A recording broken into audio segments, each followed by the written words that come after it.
Hey guys, it's MIgardener, and so today I'm here with this beautiful sage plant. And this thing, I planted this probably 3 years ago, maybe 4 years ago, and it has not died back. And a lot of people think that their sage is going to die back, but if you're in a climate like mine, maybe this is a microclimate, maybe it is a perennial, I don't know. But sage, this beautiful sage has been coming back. So if you guys plant your sage, leave it in the ground, don't pull it out. But today I want to actually save some, and basically what I'm going to do is I'm going to just save some of these sprigs here. I'm just going to pull off some of these sprigs because I want the plant to come back next year and be able to put energy into putting out more foliage.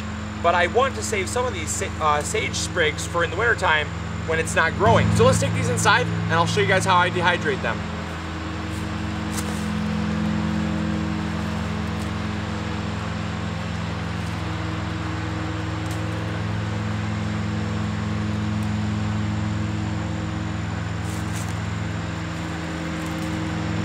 Alright, so what we're just going to do is we're going to take this cookie sheet here, and we're going to take our herbs, and you're just going to take off the leaf, because we're actually going to preserve these whole leaf, and then that way they can be crushed up later at another time, and they will hold their scent a lot longer, because when you crush an herb, you're actually extracting some of the oils, and that's where the scent comes from, is in the oils. So if you essentially crush the herbs, yes, they're ready to go right away, but they lose a lot of their scent.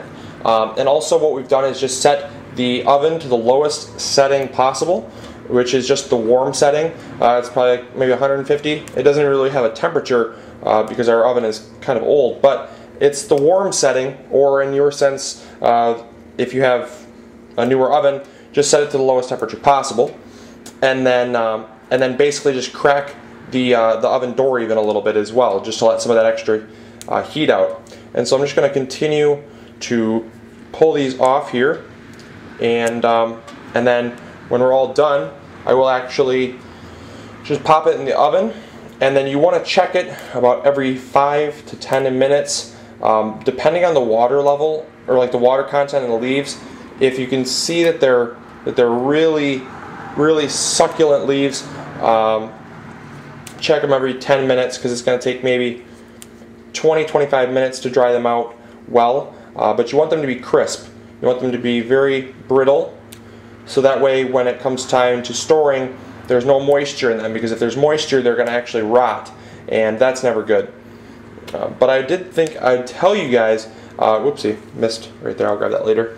I did think I'd tell you guys that sage is one of those really overlooked herbs, and I know a lot of times people will use it in chicken, and I'll tell you what, it has just this, oh man, it almost smells like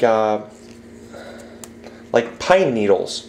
That's, I guess, what the best way I can describe it. It almost smells like fresh pine needles, and it's just such a great smell, especially in the wintertime when you have all those smells anyways, and you want your house to smell like that.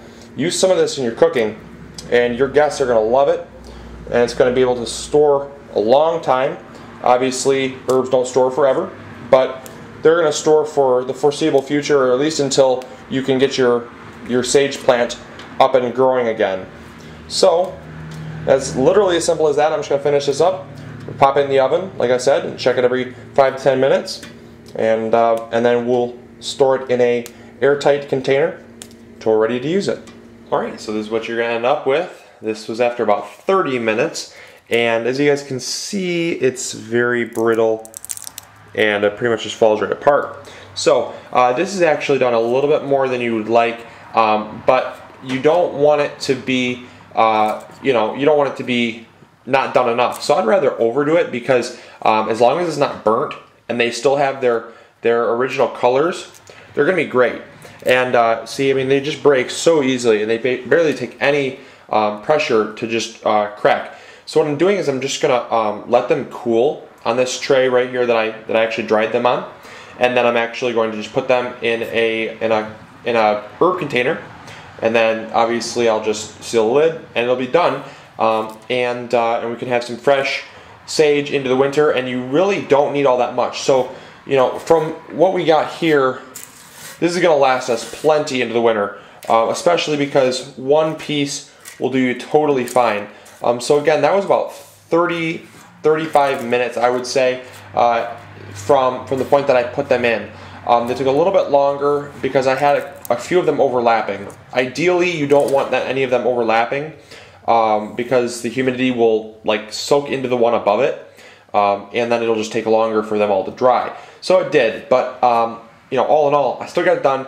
They're all really great, and they look awesome.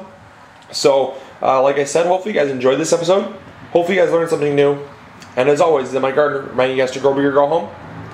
See ya. Bye.